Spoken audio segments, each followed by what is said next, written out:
Olá, pessoal da assistência social que vai fazer prova da LMG na segunda fase. Vamos ajustar um pouquinho, o nosso trabalho de reta final, que é muito importante, A gente tem uma bibliografia bastante extensa para poder estudar e a gente tem que buscar saídas para chegar de 28, ter bastante coisa lida ou pelo menos focar bastante naquilo que precisa ser lido e como precisa ser pensado. Primeira questão, gente, a gente vai considerar o seguinte, olha só, a gente tem 8 exercícios para serem desenvolvidos na segunda fase. Normalmente, o que acontece, tá? Então, só falar primeiro, me apresentar, porque eu não sei se me apresentei no vídeo 1, tá certo? No vídeo mais geralzão. Meu nome é Júnia Andrade, sou professor discursivas há mais de 2 décadas, E já trabalhei bastante com concursos públicos, principalmente do legislativo, tá certo? Essas áreas são um pouco interessantes, assim, em relação à problemática das questões discursivas. Então, eu vou falar um pouquinho para vocês sobre a realidade dessa fase. O que acontece aqui? Por haver um volume muito grande de exercícios, mesmo sendo exercícios de curta extensão, normalmente as pessoas não tiram notas altas, não, tá? Isso é interessante você saber. Por quê? Porque isso humaniza a forma como você vai enxergar a prova. Sempre falo para vocês. Vocês têm que enxergar a prova, dentro da perspectiva do assistente social lá no legislativo. Então, o que eu chamo de humanizar? 8 exercícios discursivos com uma bibliografia muito extensa, a gente tem que partir do princípio de que uma coisa ou outra nós vamos errar, não tem jeito. Mas como é que é a cabeça do profissional do legislativo, que é um campo que você precisa pensar as coisas, um ambiente que já é próprio de você racionalizar de uma forma, mesmo dentro de um campo emocional, você racionalizar saídas. Você tem que pensar da seguinte forma: ora, eu posso não saber tudo, mas eu tenho que conhecer elementos principiológicos, elementos de base, que vão me ajudar a fundamentar alguma situação quando eu estiver diante de uma problemática para a qual eu não tenho a resposta 100% correta. Então, quando o autor vem com você, parte para cima de você, citando alguém da tua bibliografia sugerida, o cara vai lá cita o Ricardo Antunes, por exemplo, tá? Que é o que trabalha bastante as questões do trabalho no século XXI. E aí te faz uma pergunta qual você não lembra muito assim as características do que ele está falando, não é?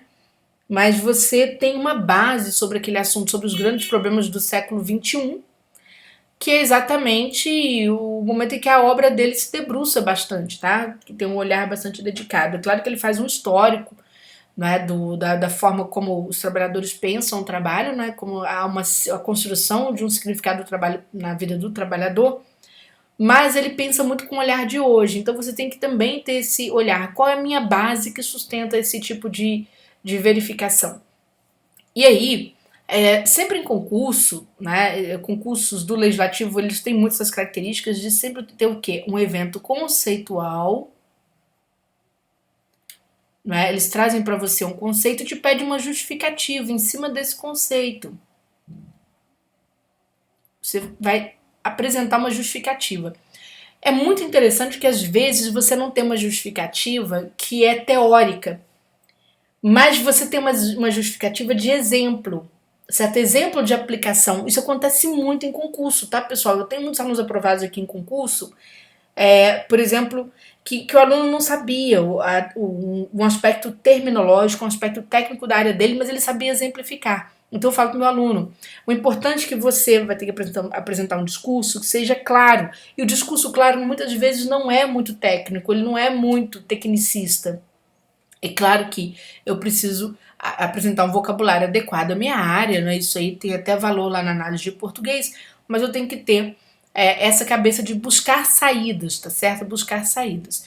E aí, pessoal, quando a gente está diante de uma situação como essa, é muito importante que a gente entenda os mecanismos de causa de determinado fenômeno, social que você está observando, os efeitos desse fenômeno, como é que é esse efeito para o indivíduo, para a coletividade, tá certo? E os mecanismos de mitigação. Então eu vou também em busca de soluções.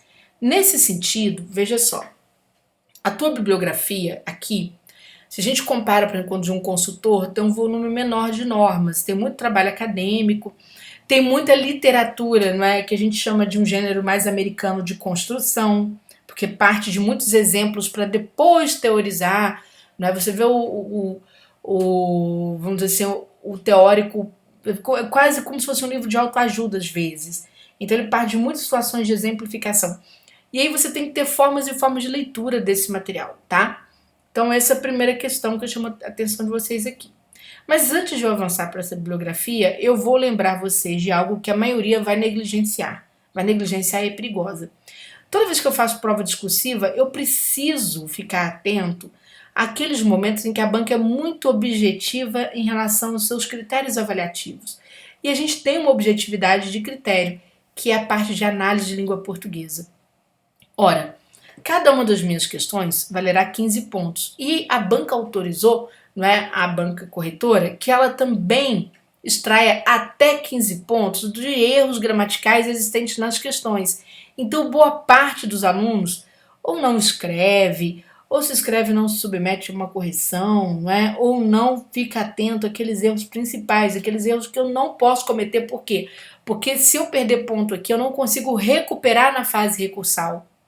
Não é? Então, chama a atenção de vocês. Por exemplo, vocês vão ver que pontuação lá na base gramatical vale apenas 0,5. E por que só vale isso? Porque questões de curta extensão, você usa menos vírgula nessas questões. E então, naturalmente, a banca pontua menor. Mas em compensação, gente, coesão, coerência, né, os elementos da clareza, que é a concordância e regência, já tem perda de 1 ponto. E é fácil perder aqui. Por quê? Porque às vezes eu estou diante de uma situação bastante analítica e eu tenho que produzir resposta para espaço de 12 linhas, certo? Então eu vou ter que procurar o quê? As expressões mais acertadas tecnicamente, né? O vocabulário mais adequado para que eu escreva menos e caiba tudo que eu preciso dizer, tá certo? Ou seja, eu vou escrever com um pouco mais de economia, um pouco mais de concisão, mas eu estarei sendo bem clara, tá certo? Na minha exposição. E, às vezes, a teoria é tão abrangente que é melhor você partir para um exemplo de aplicação.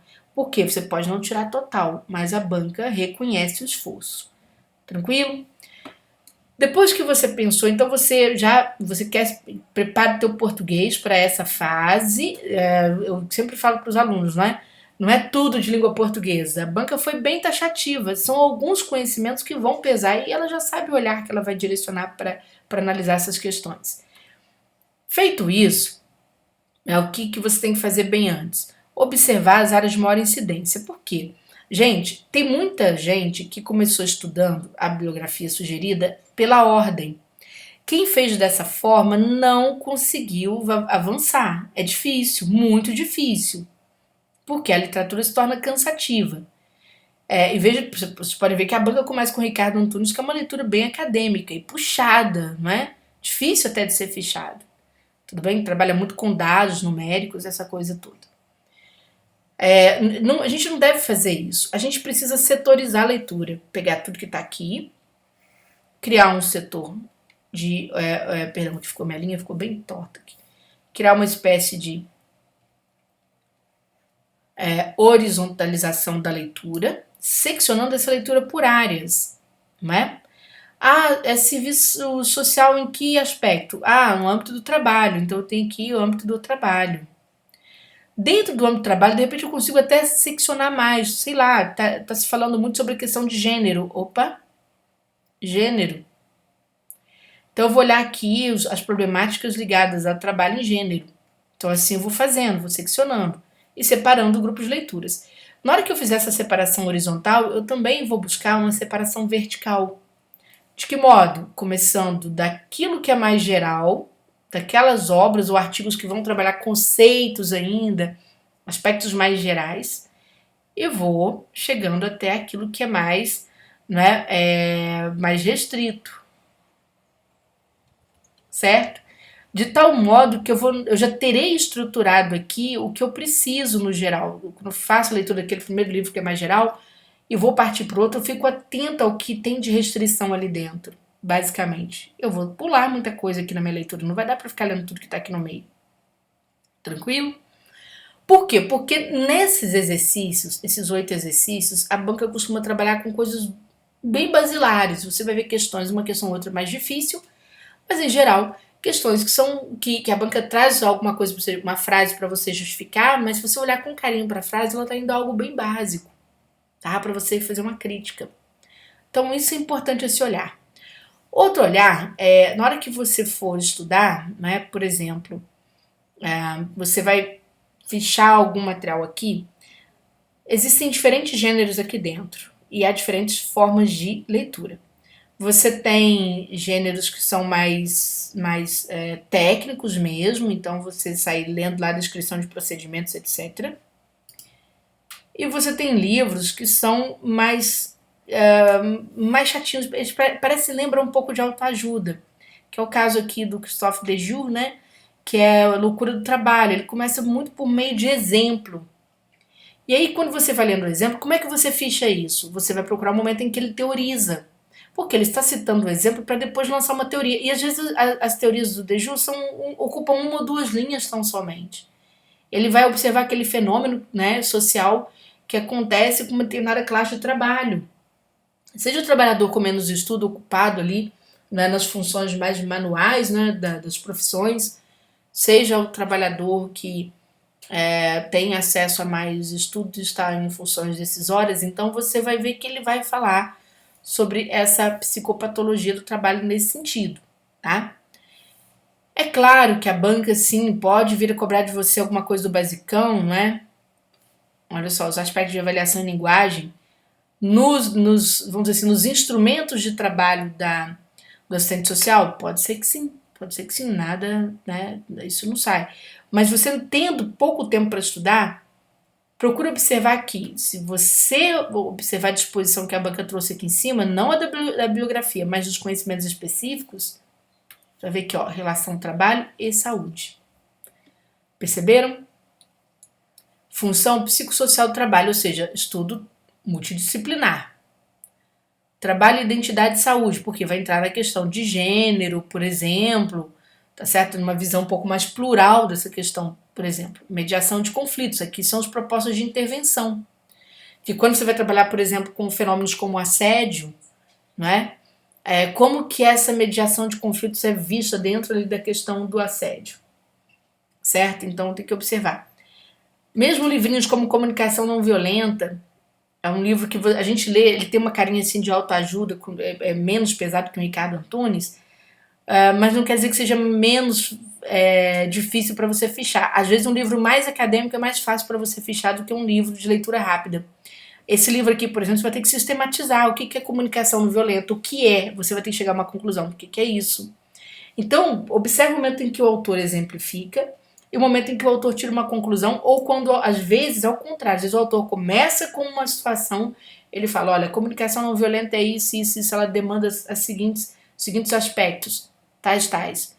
Não é? Nesse capítulo vamos ver a situação de não sei quem, aí você vai ver ele exemplificar uma daquelas características da comunicação não violenta, entendeu? E aí você tem que, ao final, levantar tudo o que você precisa sobre esse livro, que é interessante, tá? Uma análise institucional e organizacional, sim, porque vocês vão ser assistentes sociais dentro da ALMG. Então vocês têm que olhar aqui para dentro. O que é as problemáticas sociais presentes num campo como esse? Então você vai ter aqui, né, problemáticas, por exemplo, você pode ter a questão de pessoas com determinados problemas, né, como o caso do assédio, tá certo? Problemas são típicos de gênero e tal. Então você tem que se debruçar em cima dessa visão aqui, porque a banca vai bater em cima disso, tá bom? Os momentos, veja que aqui, olha só, vai ficando para trás as propostas de intervenção. Então é mais você conhecer as problemáticas. Então o que eu vejo muito é a banca te trazendo situações. E aí você tem que pensar as causas e as consequências dessas situações, tá? Que são identificadas desses fenômenos. Tranquilo? Bom, então como eu disse para vocês, é uma hora de vocês fazerem exatamente ter esse olhar. Se você chega aqui, por exemplo, para a gente fechar, tá? Citar um exemplo interessante. Quando você abre a obra do Ricardo Antunes, é um livro pesado, um livro muito bom, mas um livro difícil de ser lido. Ele trabalha com muito número, muita situação exemplificativa, faz um tour pela história recente, etc. Então, para falar sobre essa questão, a forma de ser da classe trabalhadora, para levantar uma compreensão. Só que você vai trazer para o dia de hoje, ou seja, para o século XXI. Por que eu estou falando isso? Na hora que você está lendo, é olhar, você tem que prestar muita atenção ao título do artigo que você tem ou do livro. Por quê? O Ricardo Antunes, gente, ele vai fazer séries históricas de problemas envolvendo trabalhadores, mas há um momento que ele vem para o presente, e é aqui que a banca vai bater. Por quê? É o que ela quer. Entender os fenômenos sociais do trabalho no presente.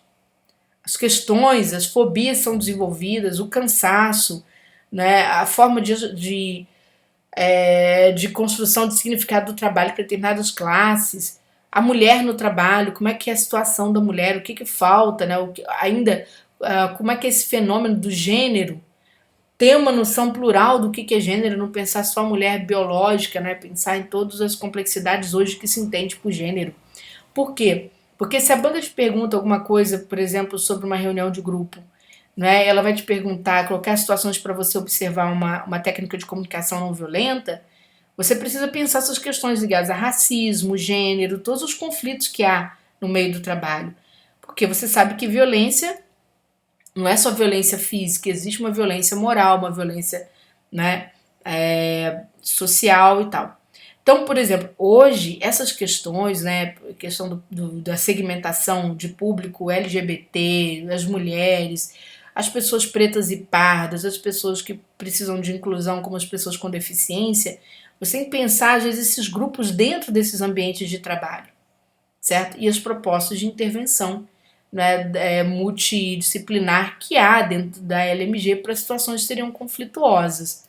Tranquilo? Perfeito? Então, espero ter ajudado aí a pelo menos orientar uma seleção de materiais para você ler na reta final, né? E como mudar um pouco a sua leitura, tá? Teu hábito de leitura, que parte do seu livro você precisa ter um olhar mais dedicado, tá bom? Um beijo grande para vocês, ótima temporada de estudos.